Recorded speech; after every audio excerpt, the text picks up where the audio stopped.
खबर सीकर से है, जहां नीमका थाना के Saint Xavier English medium school में बताया जा रहा है 6वीं कक्षा में पढ़ने वाली बच्ची को प्रिंसिपल के पीटने के बाद लोगों का आक्रोश बढ़ गया।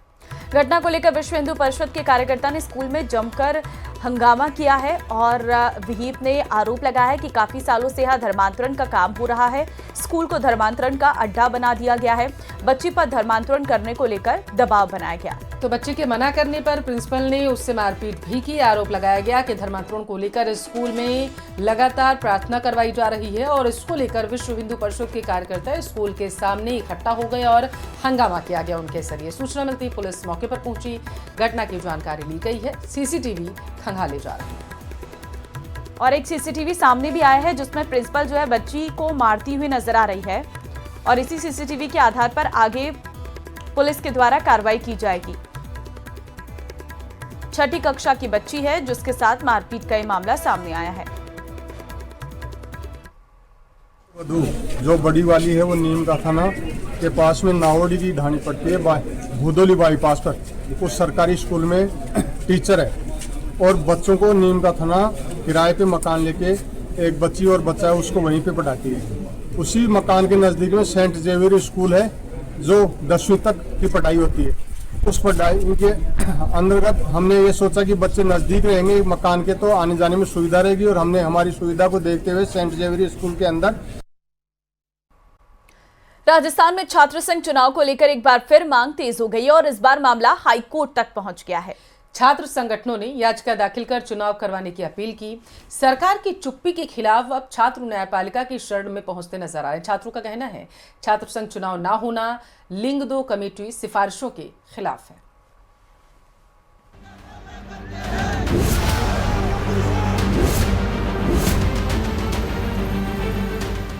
छात्र संघ चुनाव की मांग को लेकर हाई कोर्ट में याचिका। चुनाव न कराने के फैसले पर कोर्ट में चुनौती। छात्रों की मांग, हमें चाहिए लोकतांत्रिक अधिकार।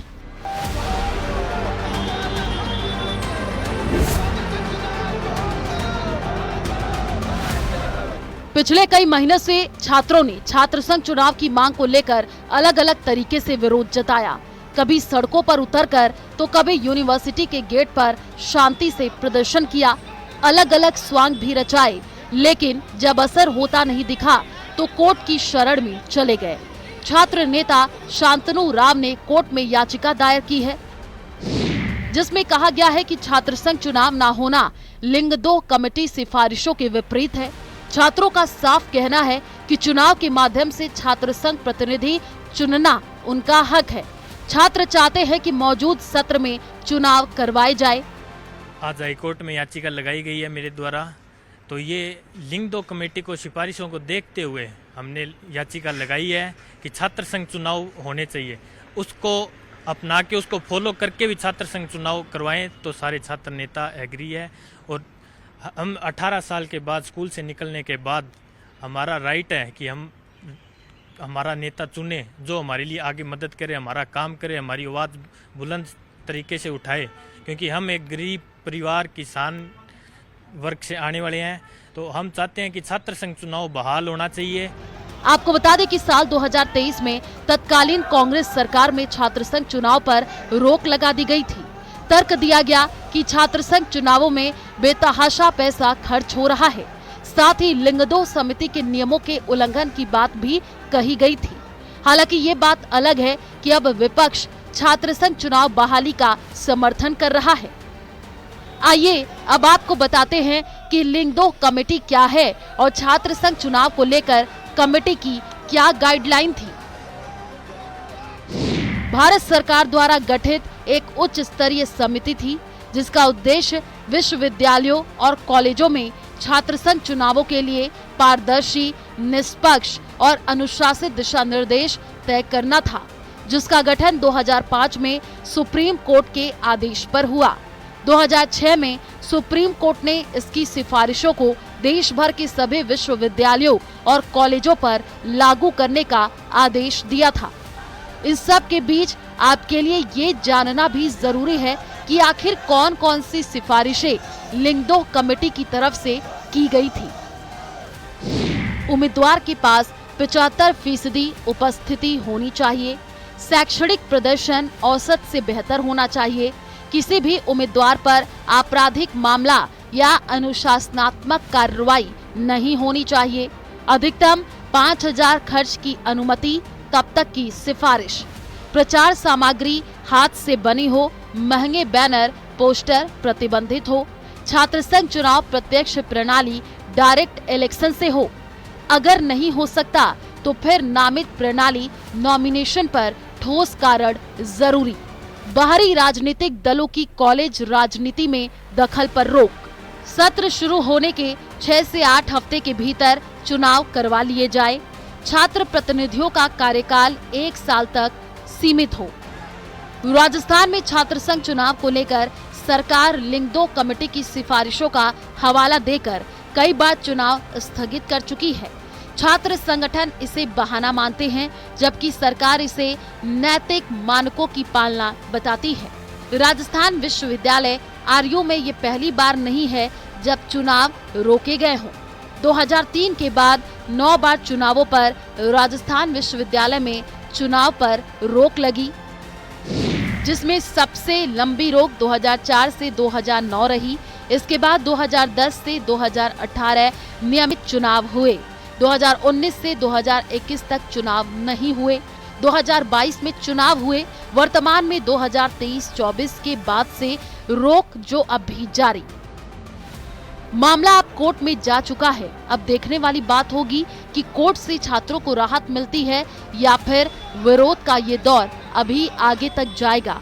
Bureau report, news 18 Rajasthan.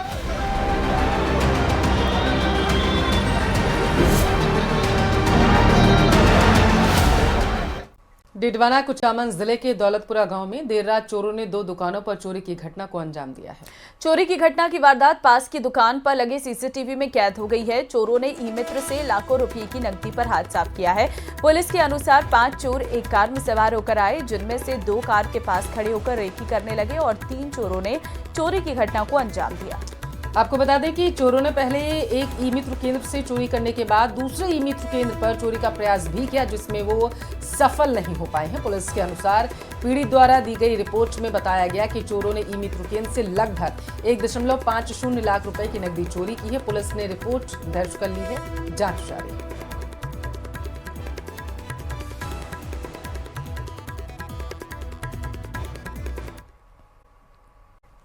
Jagdeep Dhankhar के उपराष्ट्रपति से इस्तीफा देने के बाद राजस्थान में बीजेपी की सियासत में नया नैरेटिव बनता नजर आ रहा। प्रदेश बीजेपी को अब जाटों को साधने के लिए नए सिरे से सियासी प्रयास करने यहां पर पड़ेंगे। आपको रिपोर्ट में मामला समझाएंगे।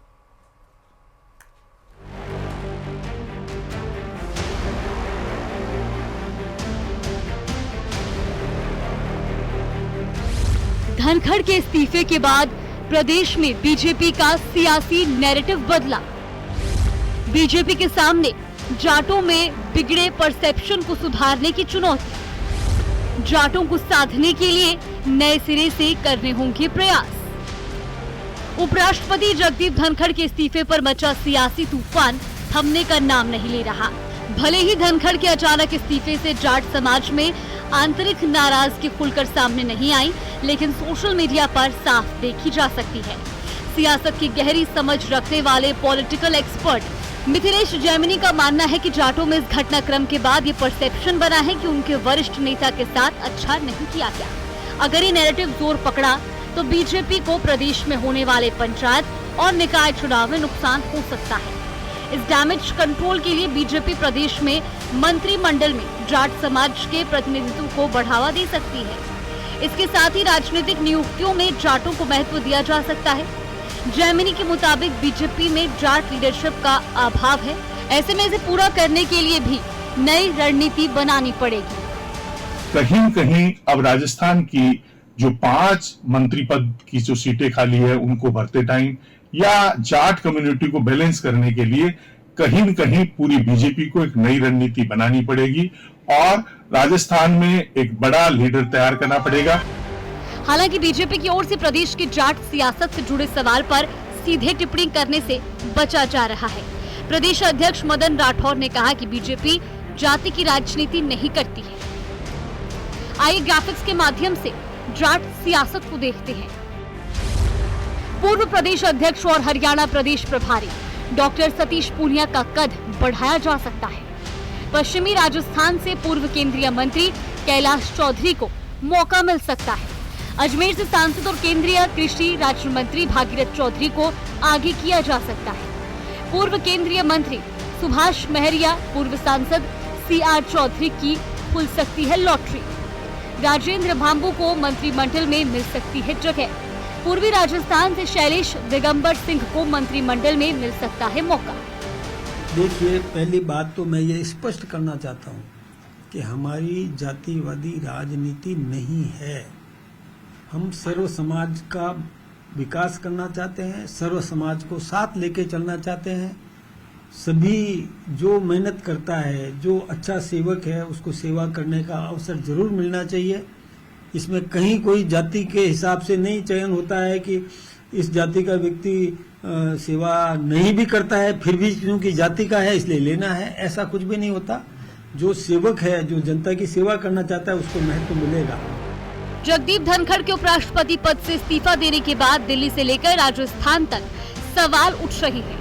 धनखड़ ने भले ही इस्तीफे के पीछे स्वास्थ्य कारणों का हवाला दिया हो, लेकिन विपक्ष इसे बड़ा मुद्दा बनाकर राजनीतिक फायदा उठाने की जुगत में है। न्यूज़ 18 राजस्थान के लिए जयपुर से सुधीर शर्मा की रिपोर्ट। खबर प्रतापगढ़ से है, जहां धमोतर, टांडा, बोरी समेत कई इलाकों में भारी कंपन से दहशत का माहौल देखा गया। बताया जा रहा है लोगों की माने तो तकरीबन 10 बार कंपन देखने को मिला है। लोगों का कहना है कि तेज धमाके की आवाज सुनाई दी, तेज कंपन हुआ जिससे लोग दहशत में आ गए थे। फिलहाल प्रशासन, मौसम विभाग ने अभी तक कोई पुष्टि नहीं की है कि ये कंपन आखिर किस चीज का था। धमाका भी हुआ है जिसकी वजह से कई तरीके की आशंकाएं लगाई जा रही हैं। फिलहाल इंतजार किया जा रहा है कि मौसम विभाग की तरफ से या प्रशासन की तरफ से इस पूरे मामले में किसी तरीके की कोई पुष्टि की जाए। लेकिन आप तस्वीरों में साफ देख सकते हैं कि किस तरीके से भारी कंपन महसूस की गई है। ये सीसीटीवी फुटेज इस वक्त हम आपको दिखा रहे हैं और लोग अपने घरों से बाहर आ गए। मैं 10:15 बजे घर में सोया हुआ मोबाइल देख रहा था और अचानक एक जोर का धमाका हुआ। उससे दहशत के मारे दौड़ के घर से बाहर निकले और बाहर निकले तो आसपास के गांव में से सब नागरिक बाहर आ गए और सब दहशत में घूम रहे थे बाहर।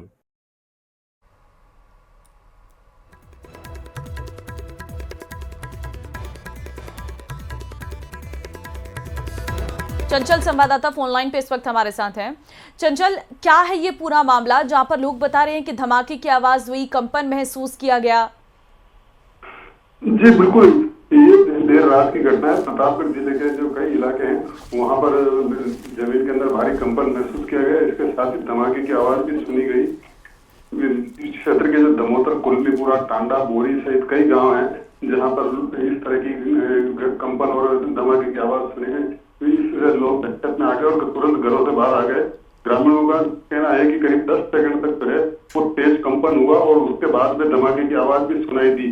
व्हाट्सएप ग्रुप के ऊपर भी वो बड़ी तेजी से वायरल उसके बाद में। हालांकि जो प्रशासन जो है उन्होंने इस प्रकार के कोई पुष्टि नहीं की कि लोगों ने लोग जो है हल्के भूकंप झटके के रूप में बता रहे हैं और फिलहाल जो है इसका स्पष्ट कारण कोई सामने नहीं आया है। लेकिन लोगों के अंदर जो है इस घटना से लोगों में दहशत बनी हुई है। देर रात को बड़ी संख्या में लोग जो है वो घरों से बाहर आ गए और चर्चाओं का दौर चलता रहा। जी धन्यवाद आपका तमाम जानकारी के लिए। पूर्व सीएम अशोक गहलोत ने पंचायत चुनाव को लेकर सूबे की सरकार पर तीखा हमला बोला है। उन्होंने सरकार पर जानबूझकर इलेक्शन नहीं कराने का आरोप लगाया, जिस पर पलटवार करते हुए मंत्री अविनाश गहलोत ने कहा है कि जल्द ही कैबिनेट सब कमेटी की रिपोर्ट मुख्यमंत्री को सौंपी जाएगी और इसके आधार पर मुख्यमंत्री स्तर पर अंतिम फैसला लिया जाएगा और कार्यक्रम का जो चुनाव है उसको लेकर के प्रक्रिया को आगे बढ़ाया जाएगा। रिपोर्ट में आप पूरा मामला समझिए।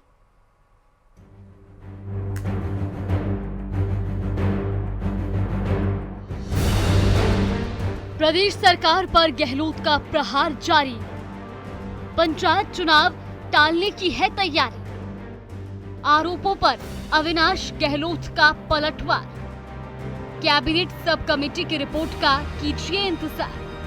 स्थिति सही समय पर पंचायत का पुनर्गठन की रिपोर्ट तैयार करके हम सरकार को भिजवा देंगे और माननीय मुख्यमंत्री के निर्देशों के बाद उसको जारी कर देंगे। सामाजिक न्याय और अधिकारिता मंत्री की बात का अर्थ समझिए तो प्रदेश में लंबे अरसे से लंबित पंचायती राज और शहरी निकाय चुनाव अब जल्द हो सकते हैं। सरकार की ओर से मिले संकेतों के बाद अब पंचायती और शहरी सरकार से जुड़े नेता अपनी तैयारी में जुटने का प्लान बनाने लगे हैं। दरअसल साल के अंत तक चुनाव संभावित है। जल्द आएगी कैबिनेट सब कमेटी की रिपोर्ट। पंचायतों के पुनर्गठन को लेकर बनी कैबिनेट सब कमेटी 15 से 20 दिनों में अपनी रिपोर्ट मुख्यमंत्री को सौंपेगी। मुख्यमंत्री स्तर पर होगा अंतिम निर्णय। रिपोर्ट के आधार पर चुनाव कार्यक्रम होगा तय। दिसंबर में कराए जा सकते हैं पंचायती राज और शहरी निकाय चुनाव। माननीय मुख्यमंत्री के निर्देश पर जो पंचायत पुनर्गठन की सब कमेटी की बैठक थी वो लगातार हो रही है और आज भी उस संबंध में बैठक हुई है। जिला परिषद पंचायत समिति पंचायतों के पुनर्गठन के संबंध में जो दिशा निर्देश से सरकार की तरफ से जारी हुए थे उसको देखते हुए उस पर कमेटी के सदस्यों द्वारा विचार विमर्श किया गया। आपको बताते चले कि विपक्ष सरकार पर पंचायत चुनाव नहीं करवाने का आरोप लगाता रहा है। बुधवार को ही पूर्व सीएम गहलोत ने सरकार पर जानबूझकर पंचायत चुनाव टालने का आरोप लगाया। हमने भी प्रयास किया था, हमारी स्ट्राइक चल रही थी कर्मचारियों की, हमने प्रयास किया था चुनाव अभी इस टाइम कैसे करवाएंगे।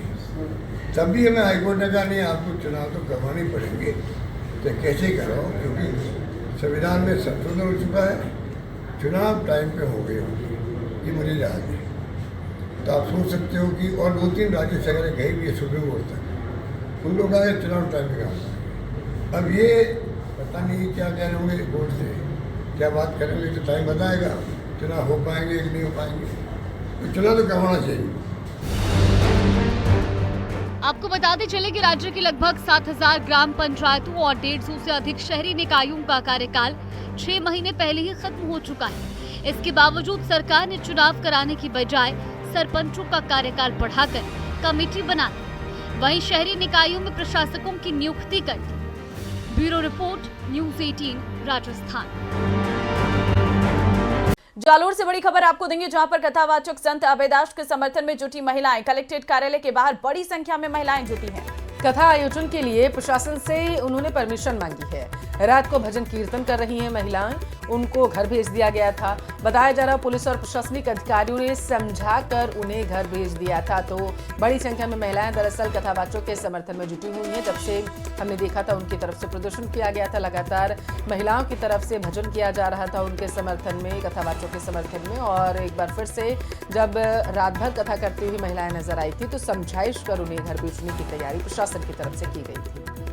कथावाचक संत अभयदास के समर्थन में जुटे युवकों को भी पुलिस ने खदेड़ा है। समर्थकों द्वारा अपने साथ में लाए रसोई का सामान, बर्तन, गैस स्टोव, बिस्तर को पुलिस द्वारा जब्त किया गया है। वायुसा मंदिर के पास स्थित मजार से जुड़ा विवाद होने एवं आयोजन समिति और प्रशासन के द्वारा आपत्ति करने के बाद कथावाचक संत अभयदास लौट चुके हैं तखतगढ़ आश्रम।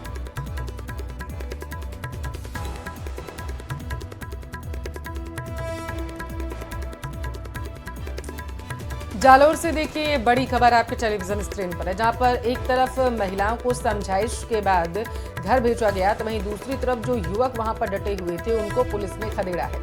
देखिए आपकी जानकारी के लिए आपको बता चुके पूरा मामला मजार से जुड़ा हुआ है। कथावाचक अभयदास उसके खिलाफ प्रदर्शन करते हुए नजर आए थे और इस सब के बाद बताया जा रहा था कि उनके समर्थन में महिलाएं, बुजुर्ग, बच्चे सभी वहां पर उतर आए थे और उनकी तरफ से मांग की जा रही थी कि कथावाचक जो शब्द कह रहे हैं उसे प्रशासन पूरी तरीके से मान ले, वरना उनकी तरफ से वहां पर उग्र प्रदर्शन किया जाएगा। इस सब के बीच बताया जा रहा था कथा आयोजन के लिए प्रशासन से महिलाओं ने अनुमति मांगी थी, हालांकि उसे नहीं दिया गया है और महिलाओं को समझा करके घर भेज दिया गया है। तो जालोर से बड़ी खबर आपको टेलीविजन स्क्रीन पर।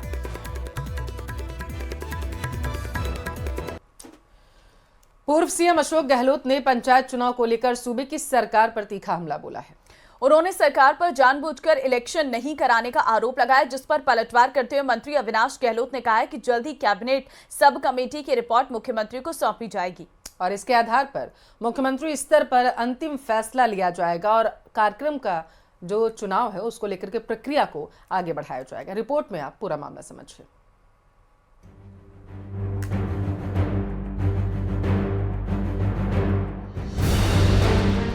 प्रदेश सरकार पर गहलोत का प्रहार जारी। पंचायत चुनाव टालने की है तैयारी। आरोपों पर अविनाश गहलोत का पलटवार। कैबिनेट सब कमेटी की रिपोर्ट का कीजिए इंतजार। स्थिति सही समय पर पंचायत का पुनर्गठन की रिपोर्ट तैयार करके हम सरकार को भिजवा देंगे और माननीय मुख्यमंत्री के निर्देशों के बाद उसको जारी कर देंगे। सामाजिक न्याय और अधिकारिता मंत्री की बात का अर्थ समझिए तो प्रदेश में लंबे अरसे से लंबित पंचायती राज और शहरी निकाय चुनाव अब जल्द हो सकते हैं। सरकार की ओर से मिले संकेतों के बाद अब पंचायती और शहरी सरकार से जुड़े नेता अपनी तैयारी में जुटने का प्लान बनाने लगे हैं। दरअसल साल के अंत तक चुनाव संभावित है।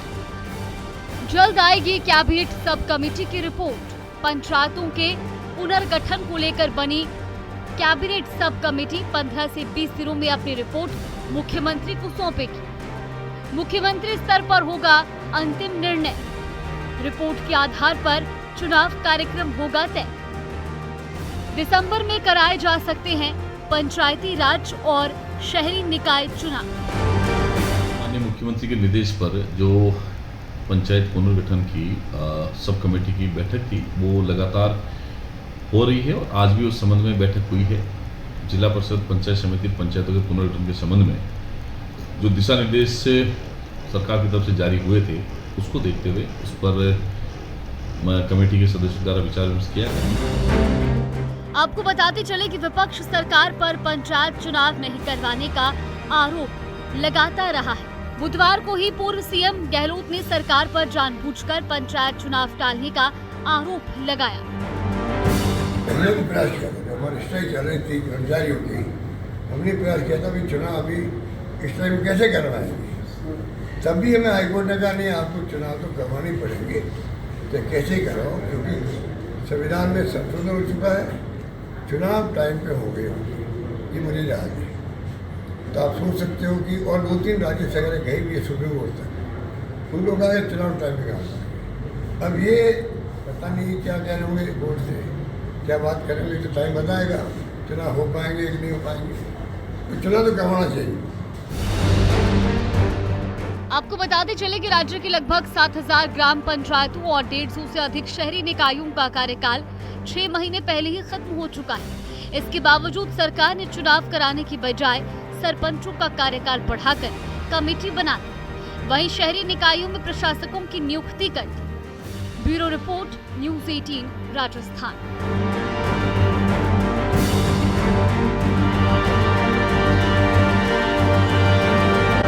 एसआई भर्ती 2021 पेपर लीक केस में आज फिर से सुनवाई होगी हाईकोर्ट में। आपको बता दें राजस्थान हाईकोर्ट में आज फिर से सुनवाई। हाईकोर्ट में परीक्षा और प्रक्रिया पर सवाल उठाने वाली याचिकाओं पर सुनवाई चल रही है। हाईकोर्ट जज जस्टिस समीर जैन की एकल पीठ में सुनवाई होगी। बेहद महत्वपूर्ण जानकारी आपसे साझा कर रहे हैं। कैलाश चंद्र शर्मा और अन्य की याचिकाओं पर आज सुनवाई जो है वो देखने को मिलेगी। ये इस वक्त की बड़ी खबर है जिसका लंबे समय से अभ्यर्थियों को इंतजार है। एसआई भर्ती 2021 पेपर लीक मामले में आज फिर से हाईकोर्ट में सुनवाई होगी। परीक्षा और प्रक्रिया वाली याचिकाओं पर सुनवाई करता हुआ कोर्ट नजर आएगा, ऐसी जानकारी निकलकर सामने आ रही है। बताया जा रहा है जस्टिस समीर जैन की एकल पीठ में सुनवाई को किया जाएगा। देखिए, इससे पहले भी एक हफ्ते तक लगातार सुनवाई हुई थी। हर दिन अलग अलग मुद्दों पर बहस चली थी और ऐसे में अभी भी क्योंकि ये मामला अपने आप में कई अभ्यर्थियों के भविष्य से जुड़ा हुआ है, ऐसे में इस मामले को लेकर कोर्ट पूरी चर्चा करने के बाद ही कोई फैसला ले सकता है। अभी तक आपको बता दें कि इस पूरे मामले पर कई गिरफ्तारियां हो गई हैं, जिसमें कई बड़े नाम भी शामिल हैं और साथ ही लगातार अभी भी एसआईटी की तरफ से इस पूरे मामले पर जांच चल रही है और कई और बड़े खुलासे होने की उम्मीद है। लेकिन अभी तक जो कुछ भी हुआ है उसके लिए सरकार से कहा गया है कि सरकार अपना पक्ष रखे और सरकार की तरफ से भी एक याचिका जो है वो लगाई गई है।